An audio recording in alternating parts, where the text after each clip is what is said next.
The air in Louisiana in 1858 was a thick, living presence, heavy with the smell of wet soil, rotting leaves, and the sickly sweetness of sugarcane. It clung to the skin and slipped into every part of daily life, and many times it carried secrets. But no secret was as deeply disturbing, as completely wrong, as the one uncovered beneath the grand but slowly fading beauty of Betwen's plantation. Imagine for a moment a child, not a ghost, not a fading memory, but a real breathing human being, found not in a field and not walking along a road, but in the choking darkness beneath the very floorboards of a wide antebellum home, alone. For how long?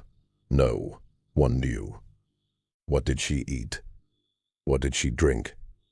How did she survive the rats, the snakes, the heavy damp heat, the crushing loneliness? The questions stacked up like Spanish moss hanging from ancient oak trees, each one heavier than the last, each one pointing toward a darker and more frightening truth.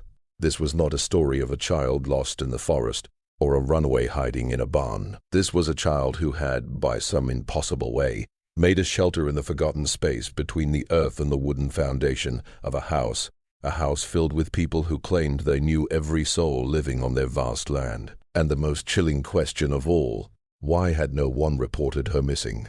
Why had no one looked for her? The very thought of it, a small, silent life existing in the unseen darkness beneath their feet, was enough to chill the blood and make the grand halls feel like empty tombs.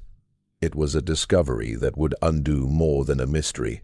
It would tear apart the very beliefs the Vogeland family held about their world and about themselves. It proved that sometimes the deepest horrors are not the ones that scream loudly, but the ones that simply exist in the quiet, forgotten corners of human neglect. Before we continue into what happened at Betwen's plantation, leave a comment below and tell us where you are listening from.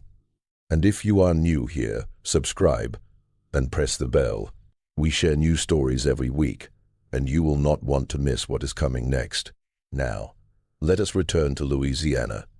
1858. Betwen's plantation was not just a group of buildings. It was an empire cut out of the rich, yet unforgiving soil of Louisiana. Located on the western bank of the great Mississippi River, about 40 miles south of Baton Rouge, its wide fields of sugarcane stretched for miles, a green whispering ocean under the harsh summer sun. The main house, a large two-story structure with broad verandas and tall white columns, had once been the height of French Creole grace. By 1858, the quiet decay had started to show, a bit of peeling paint, a slight lean to a shutter, a constant damp feeling in the air that even strong river breezes could not fully clear away. The thick smell of molasses from the nearby sugar mill, mixed with the earthy scent of the river and the faint metallic hint of the cane fields, creating a heavy and almost intoxicating perfume that defined Betwen's. Armand Vlan, the master of Betwen's, was a man in his early 50s, his family line reaching back to the earliest French settlers of the territory. His features were sharp, his eyes a pale and calculating blue that seemed to miss nothing while revealing very little. He moved with quiet and almost predatory control, his thoughts always busy with ledgers, crop totals, and the harsh mathematics of his enterprise. He was respected in the parish, a man of order and tradition, his word as firm as the cypress beams of his house. Yet there was a cold distance in Armand, an emotional wall that kept even close associates at arm's length. He viewed the world in terms of assets and losses, and human lives, especially those under his control, were often placed in the latter group.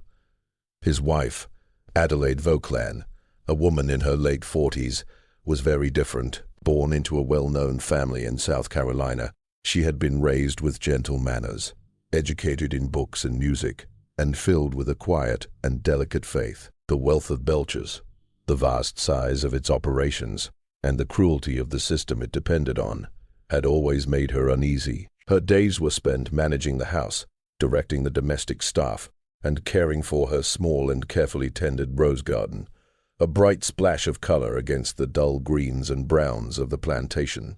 She carried deep and unspoken worries, her discomfort showing in her pale expression and her habit of retreating into silent thought. She longed for another life, another time, but the forces around her were too strong to resist. Nettie, an enslaved woman in her early 30s, moved through the grand house with quiet and almost invisible skill. Her skin was the shade of dark earth, her eyes sharp and observant, missing nothing that happened inside the Vauquelin household. She served as Armand's personal attendant and Adelaide's most trusted domestic, a role that gave her a rare but risky point of view. She understood the rhythms of the house, the silent tensions and the small changes in mood that warned of trouble. Nettie was a woman of steady strength. Her observations were sharp, and when asked for advice, she spoke with wisdom shaped by survival. She was trusted, yes, but in that world, trust was fragile, always limited, always shadowed by the threat of sudden power. Beyond the main house, stretching into the bright heat, were the quarters of the enslaved community. Hundreds of people worked in the cane fields, their lives ruled by sunrise and sunset, the needs of the crop and the wishes of their masters. It was a world inside another world, a stry, long, and living culture built in hardship, with its own language, customs, and hidden knowledge, passed down through generations. Whispers traveled faster than horses, and secrets were protected with fierce loyalty. Deputy Sheriff Tabado, a man in his 40s with a constantly tired look, was the local authority. He was not openly cruel, but he was a man of his era, firmly committed to keeping the existing order. His practical nature often slipped into indifference, and his investigations rarely went beyond surface questions. If they threatened the balance of power in the parish, he preferred quiet solutions, even if that meant ignoring painful truths. Reverend Fenn, a traveling Methodist preacher in his 60s, was a familiar though somewhat unusual presence at Belishaz. He visited every few months, holding services for both the Vauquelin family and the enslaved community. His sermons mixed fierce warnings with gentle and compassionate guidance. He was a man of true faith, his eyes often holding a sadness that showed his deep understanding of human suffering. He noticed more than most, and his quiet remarks carried a weight others often overlooked. 4 months before the strange discovery, a young girl named Celeste, an enslaved child, about 7 or 8 years old, had disappeared from Belchers. Her vanishing was handled with a shocking lack of urgency. Armand simply recorded it in his ledger as a loss, a small inconvenience in his greater operation. Adelaide offered a brief worry and a soft prayer, but the demands of her life quickly pushed aside the memory of a child she barely knew. Among the enslaved community, however, Celeste's absence was a deep wound. Rumors spread. Sold south, some whispered, a common fate for children whose parents were seen as troublesome, or whose labor was no longer useful. Others feared a darker end, a quiet disappearance into the wide and uncaring land. But no real search was made. No official report was filed beyond Armand's ledger entry. Celeste had simply faded away, swallowed by the endless hunger of the plantation system, leaving behind only a lingering unease, a shadow stretching across the bright fields of Belchas. Then the sounds began, faint at first, easy to dismiss as rats moving or old wood settling, but slowly they grew stronger and more steady until they could not be ignored. A steady scratching, a soft and almost tuneful hum rising from the earth beneath the house. It was a sound that threatened to break the fragile peace of Belishaz and uncover a truth far more terrifying than anyone had imagined. The sound started quietly, a soft and almost unnoticed scratching that Nettie first heard while polishing silver in the dining room. It was steady and persistent, like small claws dragging across wood, or a tiny creature digging. At first, she dismissed it, thinking it was part of the usual night sounds of an old house. Rats in the walls, wind shaking loose shutters, beams creaking with age. But as days turned into a week, the scratching became clearer and more intentional. It was no longer random. It followed a pattern, a soft rhythm, sometimes joined by a faint and high humming sound, like a child's lullaby, muffled behind thick walls. Nettie mentioned it to Adelaide, keeping her tone calm. "Mistress, there is a strange sound under the house near the dining room. I have been hearing it for several days." Adelaide, busy with a dying rosebush, waved her hand lightly. "It is likely field mice, Nettie. The heat drives them inside. Ask one of the boys to set traps." Armand, when told, only grunted, his eyes fixed on numbers in his ledger. "Nonsense. The foundation is strong. It is the wind, woman, or your imagination." He had no patience for such small matters, especially with sugar prices changing. But the spire sounds did not stop. They grew braver and louder.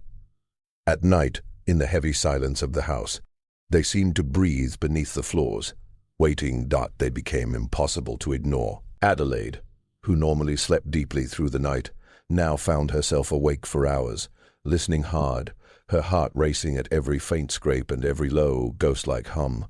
It was no longer just a noise. It felt like a presence, a steady and troubling vibration that seemed to rise from the very heart of the ground under her house. She imagined dark, crawling shapes, digging closer and closer. The thought made her skin prickle. After nearly 10 days of this constant torment, Adelaide finally faced Armand with a rare and open desperation. "Armand, I cannot rest. There is something beneath the house. It is not mice. It is different." Her voice was thin, tight with exhaustion and fear. Armand, irritated by her insistence, let out a long, dramatic sigh. "Very well, Adelaide.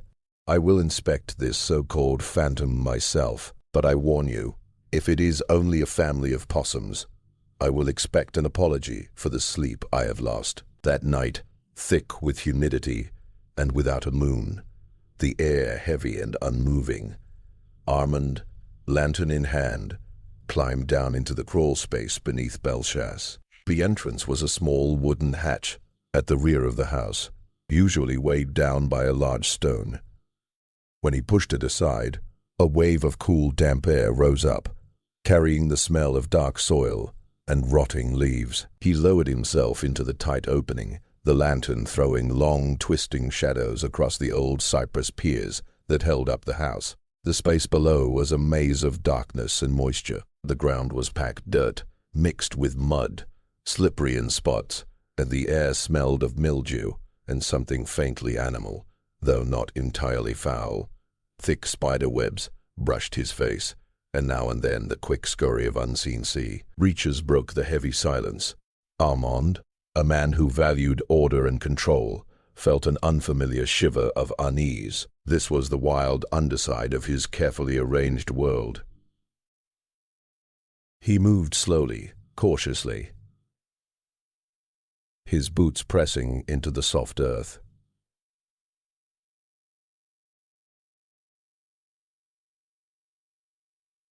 The lantern beam sliced through the gloom, lighting roots that twisted like old serpents, and the rough, unfinished bottoms of the floorboards above. He reached the place directly beneath the dining room, where the strange sounds had seemed strongest.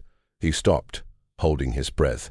Then he heard it, not scratching, not humming, a faint, nearly hidden thump, thump, thump, thump, thump, thump, like a tiny muffled heartbeat. It came from just under the boards, only a few feet away. He lifted the lantern higher, the light cutting into the deepest shadow, and there, curled inside a shallow hollow in the earth, between two wide cypress piers, was a child. She was small, impossibly small, her body drawn tight into itself, knees pressed to her chest.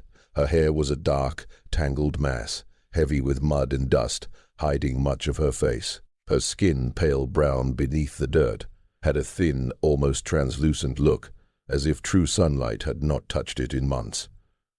Her clothing was little more than rags of coarse homespun cotton. When the lantern light reached her, she slowly uncurled and raised her head. Two enormous dark eyes, wide and steady, locked onto Armand's face. They showed no fear, no surprise, no recognition. Only a deep, ancient stillness, catching the lantern glow like polished stone. Around her in the hollow lay a few crude belongings: a chipped clay cup half buried in dirt, a torn piece of faded cloth with a faint pattern still visible, and clutched in her small dirt-covered hand, a tiny wooden bird carefully carved, its wings spread as if frozen in flight. She did not cry. She did not move away. She simply sat there, silent and unmoving. Her archive fixed on Armand, a living mystery in the choking darkness beneath Belchas. The silence stretched thick and heavy, broken only by the loud pounding of his own heart. He had expected rats, perhaps a stray dog.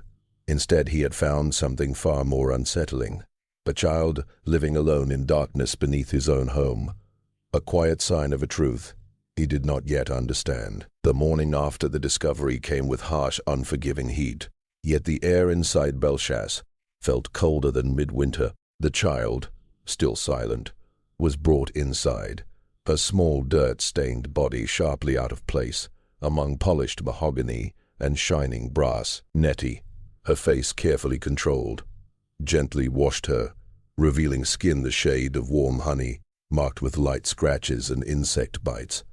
Her hair, once matted, now framed her thin, delicate face in a soft, dark cloud. Her eyes remained enormous and deep, seeming to swallow light rather than reflect it. Adelaide gasped when she saw the child clearly in daylight, her hand rising to her mouth. The girl was clearly underfed, limbs narrow, belly slightly swollen, but it was her eyes that disturbed Adelaide most. They held both ancient knowledge and the blank innocence of someone untouched by ordinary life. Armand kept his composure, jaw tight. He had already sent for Dr. Tudrefik for Dr. Prout, the local physician known for his practical view of all troubles.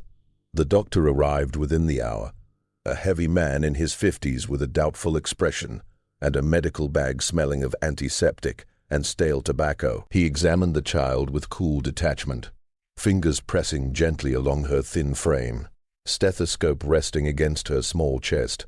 He noted her quick, shallow breaths, the slight shaking of her hands, the dull response of her reflexes. Malnutrition, certainly, he declared gruffly, and likely severe lack of normal stimulation. She has been in darkness, I would, tooled guess, perhaps for many months. He did not guess how she came to be there. That was not his duty. He recommended small, frequent meals, rich broth, and clean water, quiet and gentle company as well, though he seemed doubtful. She is like a wild creature, Mrs. Verkleen, he said, wiping his hands. She will have to be guided slowly back into the world. The child did not speak. She ate when food was set before her, consuming it with calm focus, her eyes never leaving the person near her. She watched everything, tracking every movement and every shift of feeling. She made no sound at all, not a whimper, not a sigh.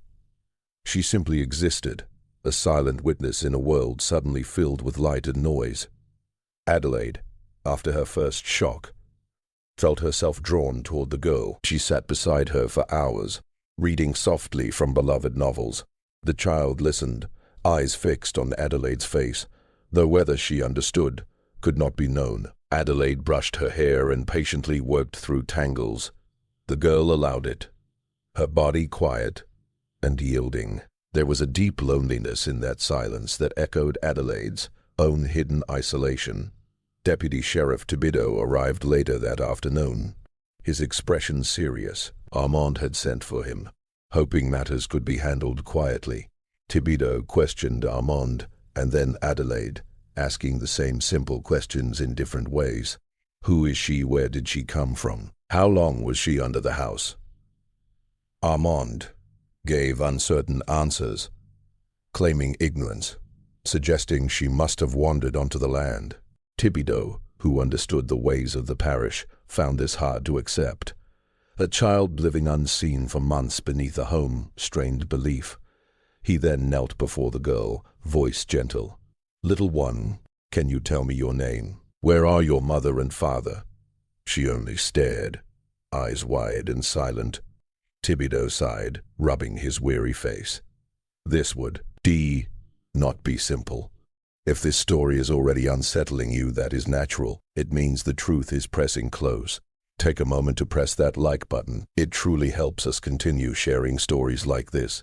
Leave a comment as well. What do you believe was truly happening at Belchas? We want to know your thoughts. Now back to the year 1858.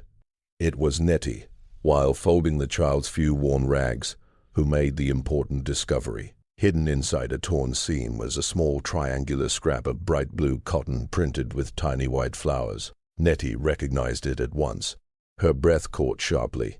She had seen that cloth before. It had been part of a dress belonging to Celeste, the same Celeste who had disappeared 4 months earlier, said to have been sold south. Nettie's hands trembled as she held the scrap, her thoughts racing. If this child carried cloth from Celeste's dress, what did that mean? Was this Celeste? No. The girl was too young. Celeste had been older, perhaps 8. This child seemed no more than 5 or 6. Yet the fabric was clear proof. It was a fragile but undeniable thread, connecting the silent girl under the floor to the missing child, Celeste, and to a truth that Belchas had tried desperately to hide. Reverend Fenn arrived at Belchas for his quarterly visit a week after the child was found, his worn leather Bible held close, his eyes already carrying that familiar look of sorrow. He was a man who viewed the world through quiet suffering, and the sight that awaited him within those polished walls would test even his steady faith. The atmosphere at Belchas, usually marked by strained politeness, now vibrated with a tension that could almost be felt in the air. He greeted Alma and Adelaide, asking about their health, but their short and careful replies avoided anything real. It was Nettie, her face calm and controlled, who guided him to the parlor way. Here the child sat, quiet and alert, in a large armchair.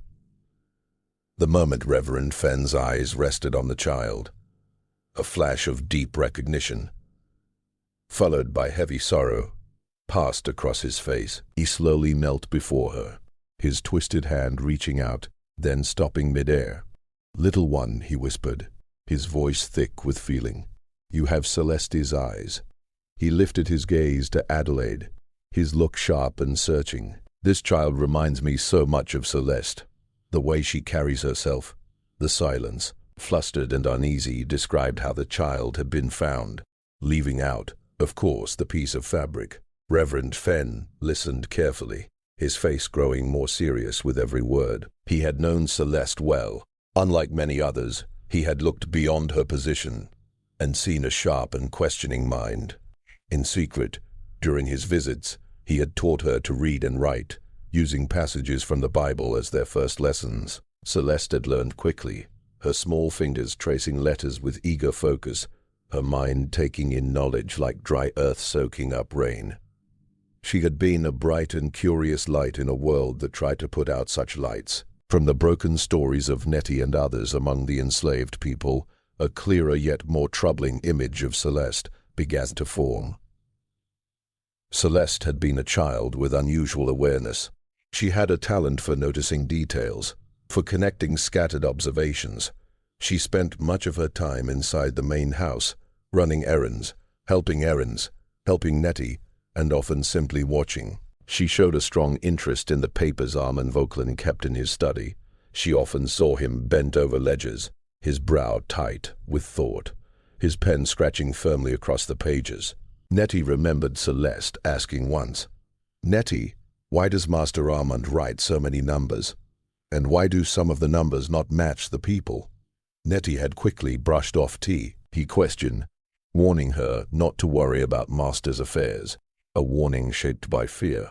But Celeste, it seemed, had not truly listened. She had started asking more questions, soft and innocent sounding, yet dangerous.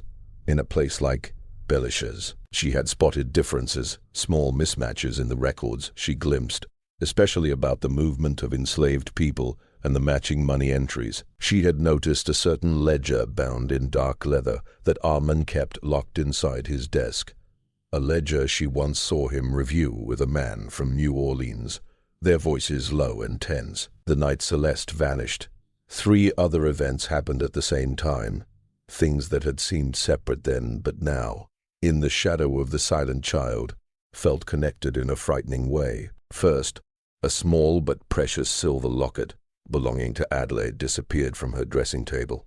Adelaide had been upset and accused one of the house servants, though no one admitted guilt, and the locket was never recovered. Second, a violent storm tore through the parish, bringing heavy rain and strong winds, cutting power and knocking down old trees near the river. The confusion of the storm offered perfect cover for secret actions. Third, a new overseer arrived at Bellis, a man called Silas Croft, known for harsh discipline and complete loyalty to Armour. He replaced the former overseer, who had been more lenient and had been dismissed suddenly, without explanation. Together, a missing locket, a raging storm, and a ruthless new overseer no longer felt like simple coincidence.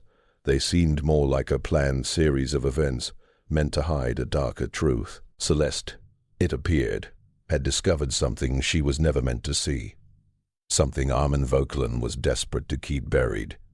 And the silent child with Celeste's eyes and Celeste's fabric was living proof of that hidden secret. The arrival of tea, he child, and the troubling meaning of Celeste's fabric cast a long, cold shadow over Belcher's. Adelaide, usually strict in her habits, found her daily routine disturbed, her thoughts fixed on the quiet girl who now stayed in a small room near the kitchen. The child, whom Adelaide had gently named Lily, a name that seemed to match her fragile and almost ghost-like presence, did not speak.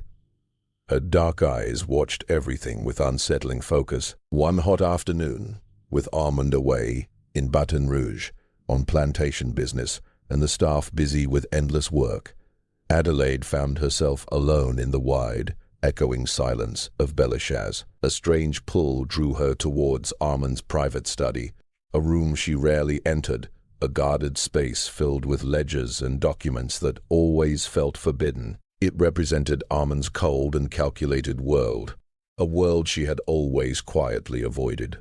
But now a desperate growing curiosity, fed by the silent child and the memory of Celeste, pushed her forward. The study looked exactly as Armand had left it, perfectly arranged, the air heavy with the smell of old paper, leather, and pipe smoke. Shelves lined the walls, filled with books about farming, law, and trade. A large mahogany desk stood at the center, its surface clear except for a silver inkwell, a quill, and a neat stack of papers. Adelaide's heart pounded as she stepped closer, her fingers slightly shaking. She knew Armand kept his most important records in a locked drawer. She tried the top drawer first. Locked, then the second. Also locked. A wave of helplessness washed over her.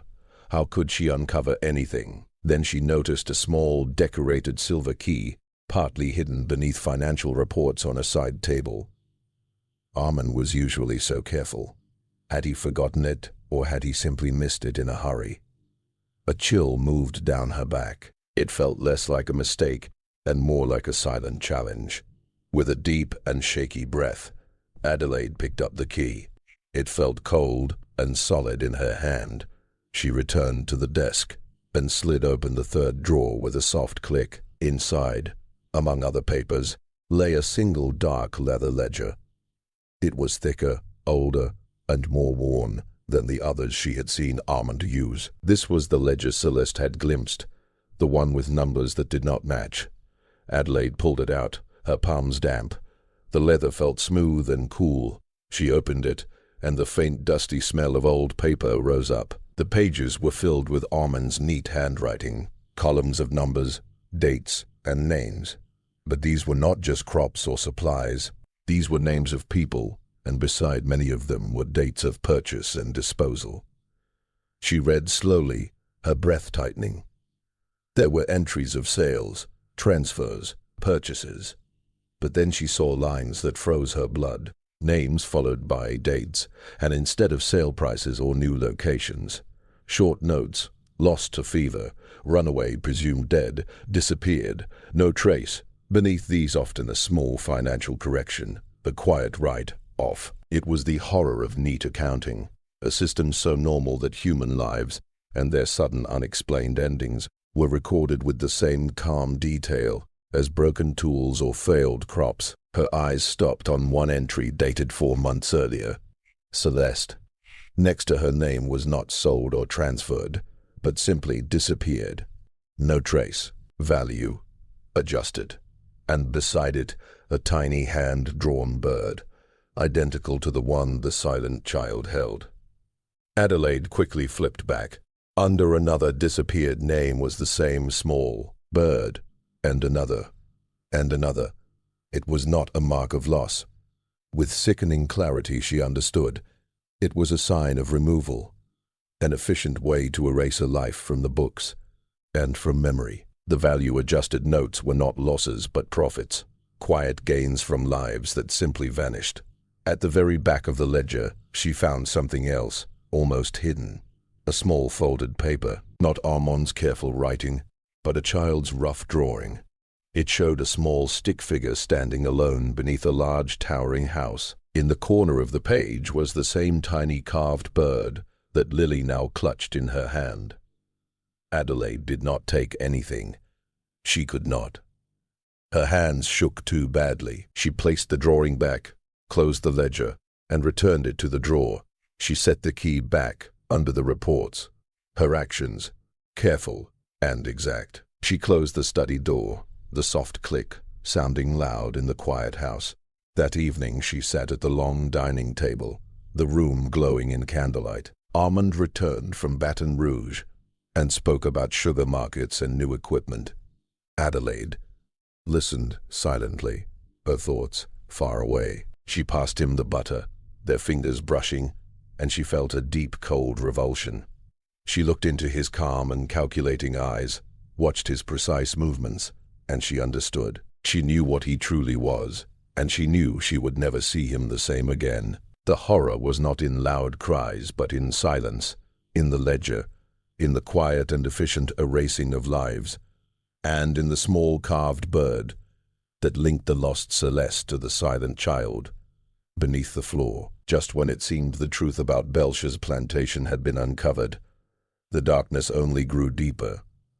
And it was not the end kind that does not scream. It is the kind that whispers. If this story is sending chills down your spine, share it with a friend who enjoys dark mysteries, and press that like button, so we know you are here with us. We still have much more to uncover. The quiet child, Lily, remained a mystery to everyone, except Adelaide. Days slowly turned into weeks, and still not a single word passed her lips. Dr. Prout's gentle encouragement, Nettie's careful attention, Reverend Fenn's soft hymns, nothing could draw out a spoken sound. Yet her eyes, those large dark pools of deep stillness, missed nothing at all. Adelaide, during a quiet moment of sudden inspiration, handed Lily a piece of charcoal and a sheet of paper. The child accepted them, her small fingers gripping the charcoal almost desperately. Then she began to draw. She drew with the intensity and focus of someone trying to speak every thought she could not say aloud, her small hand moving with surprising confidence. Over 2 weeks, she created 8 drawings, each one revealing something, each one answering one question while raising 3 more. They were simple and childlike, made with basic lines and rough shapes, yet their meaning was crushing. The first drawing showed a large towering house, its white columns stark, its windows dark and hollow. Beneath the house was a small curled shape, almost lost in shadow. It was Belcher seen from below, from the view of the crawl space. The second drawing showed a tall, thin woman with long, flowing hair. Her face had no clear features, but her hands stretched outward as if begging or reaching. Beside her stood a smaller figure, a child with the same dark, tangled curls as Lily. Adelaide realized with a shock that this must be Celeste, and perhaps her mother or a woman who once cared for her. The third drawing was less clear, filled with dark, swirling lines like a storm. Inside the storm were faint shapes of falling trees and a small, frightened face looking out from behind a thick root. It was the night Celeste vanished, the terrible storm scene, through the eyes of a child hiding under the house. The fourth drawing was simple but terrifying. It showed a tall, imposing man with a blank oval for a face. In his hand, he held a small, dark object. Next to him stood another smaller figure with a cruel, twisted sneer. This was Silas Croft, the new overseer, and the faceless man could only be Armand. The object in Armand's hand was unclear, but its meaning was obvious. The fifth drawing displayed a string of rough numbers, clumsily written but clearly figures. Beneath them was a small hand-drawn bird, identical to the one Lily held, and the one Adelaide had noticed in Armand's ledger. It was Celeste's way of showing the numbers she had seen, the differences she had noticed, the financial changes that marked a life erased. The sixth drawing was perhaps the most disturbing. It showed a small, open box, and inside it was not treasure, but a dark, shapeless form. Above the box, a hand dropped something into it, and around it stood small, shadowy figures watching. It showed something hidden, something buried, something thrown away. With seventh drawing, showed a small silver locket with a special engraving. It was Adelaide's locket, the one that vanished the night Celeste disappeared. The child had seen it, had witnessed what happened, and now through her art, she was revealing the truth. The eighth and final drawing was harsh and direct. A small figure curled into a ball beneath the floorboards of a house, but this time above the house was a single huge eye wide open, watching everything. It was the child's self-portrait, proof of her presence, her silent watch, a deep and frightening witness. Adelaide, her heart heavy with pain, spread the drawings across the parlor table. She knew with cold certainty that these were not random childish sketches. They were evidence, a silent confession, a terrifying story told in charcoal and paper. Armand returned from Baton Rouge that evening, his mood dark from a tense business deal. He walked into the parlor expecting to see Adelaide in her usual quiet routine. Instead, he found her standing over the table, pale and still, her eyes fixed on the drawings. He stepped closer, annoyed. "What is this, Adelaide?" "More of the child's foolish drawings." His words stopped as his eyes moved over the images. The house from below, the storm, the numbers, the locket, and finally the great watching eye. His face twisted into open rage. "Where did she learn this?" he shouted, his voice echoing through the silent house. "Who has been putting these lies into her mind?" Adelaide looked directly at him, her usually timid eyes now bright with steady strength. "She drew what she saw, Armand, what she witnessed, what you did." The argument that followed was fierce, a battle of wills that had been building quietly for years. Armand denied everything, his voice growing louder and more desperate as Adelaide calmly pointed to each drawing and explained its meaning. He called her mad and claimed she was influenced by plantation superstitions, but Adelaide did not waver. She knew, and he knew. She knew. The next day, Deputy Sheriff Thibodeau returned to Belcher's after receiving a short, urgent note from Armand. He found Armand pacing angrily, while Adelaide sat quietly with the drawings stacked beside her. Thibodeau listened to Armand's heated claims, then slowly examined each drawing. He recognized the locket. He recognized the rough image of Silas Croft, known for his cruelty. He understood the numbers and their meaning. The silence in the room grew heavy. Before Thibodeau could speak, a carriage rolled up the drive. Two serious men in dark suits stepped out. They had come from Baton Rouge, sent by Armand's powerful allies, who wanted to protect their interests and keep peace in the parish. Their presence was a warning. This issue would be handled quietly and without public scandal. But Reverend Fenn, who had been quietly watching everything, had already taken action. While attention was focused on arguments, he carefully copied each of Lily's drawings onto papers he hid inside the lining of his worn traveling coat. He believed these drawings were truth that must survive, even if the world was not yet ready to hear it. The arrival of the men from Baton Rouge marked the beginning of a deep silence over Belcher's. They were not ordinary law officers, but men of influence meant to prevent scandal. Deputy Thibodeau, understanding how power worked, was persuaded to close the case. The official report claimed Lily was a runaway child with memory loss, and that Celeste had been sold further south. The drawings were dismissed as confused creations of a troubled child. The truth was darker. Lily was quietly taken away from Belcher's. No record clearly stated where she went. Some whispered she was sent to an orphanage in New Orleans. Others believed she was taken by a distant relative of Adelaide, far from Louisiana. What happened to her, whether she ever spoke again or found peace, became another unanswered question swallowed by time. Adelaide Vauquelin made a choice that cost her almost everything but saved her soul. The discovery of the ledger and the drawings shattered her life.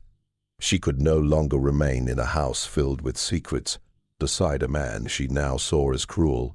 Within weeks of Lily's departure, Adelaide announced she was leaving Belcher's due to poor health and a need for spiritual rest.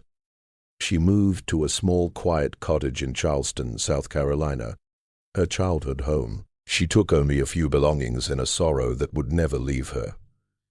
She never spoke of Belcher's again, yet through her charity work with orphaned children she carried the silent truth within her.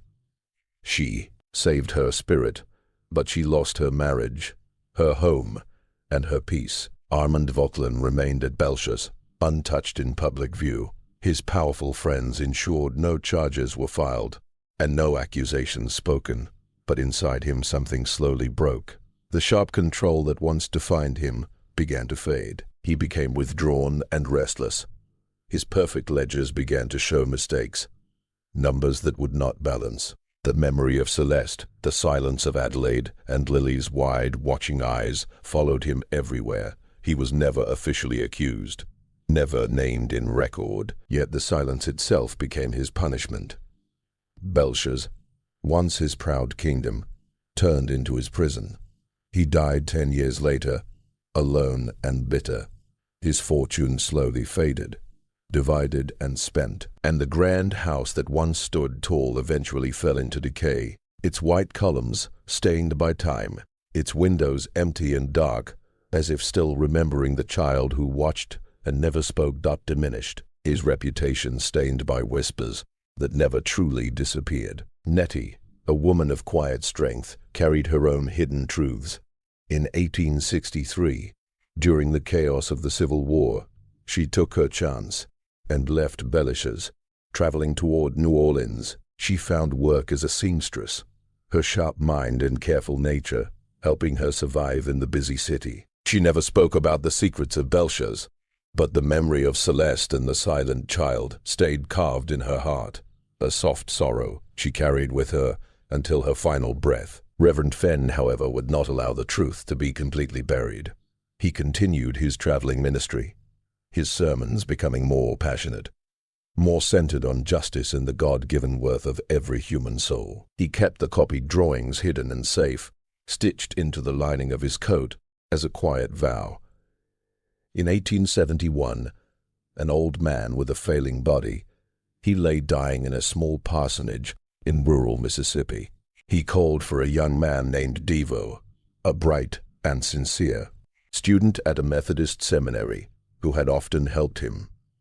To Devo, Fenn gave a small wooden box, worn smooth by years of handling. Inside, carefully wrapped in linen cloth, were the copied drawings of Lily and 3 pages of Fenn's own careful handwritten testimony describing the events at Belcher's, the ledger, the vanishings, and the frightening meaning behind them. "These are not only drawings, son," Fenn whispered, his voice rough and thin. "They are a voice, a truth that must one day be heard." Devo, a man of strong character and deep faith, understood the heavy responsibility placed on him. He kept the box, protecting what was inside with fierce loyalty. He studied the drawings, read Fenn's testimony, and understood the deep human horror they revealed. He knew the moment was not right, that the wounds of the war were still open, and the hunger to forget was too powerful. But he believed, as Fenn believed, that truth, like water, always finds a path to the surface. He spent his life quietly standing for justice, for remembrance, for the voices that had been silenced, always keeping the box and its terrible contents secure. And Belcher's itself, the grand house, once a sign of wealth and authority, slowly fell to the steady grip of the Louisiana wilderness. The sugarcane fields that were once carefully managed became wild and tangled, claimed again by nature. The verandas bent and sagged. The paint cracked and peeled. The tall columns began to break apart. The air grew thick with the smell of rot, not only of wood and fallen leaves, but of lost hopes and hidden truths. Beneath it all, the crawl space, dark and wet, was never entered again. No one dared step into its shadows, for it was understood in the quiet, unspoken language of the land that it held not only soil, but the echoes of a silent child and the deeply frightening truth of what lived and died beneath the floorboards of Belcher's. This mystery reminds us that the most terrifying things in history were never creatures hiding under beds. They were men sitting at the dinner table, and the silence of those who knew the truth. What do you believe truly happened at Belcher's? Share your thoughts in the comments below. I read every single one. If this story touched your heart, please subscribe, press the notification bell, and share it with someone who needs to hear it.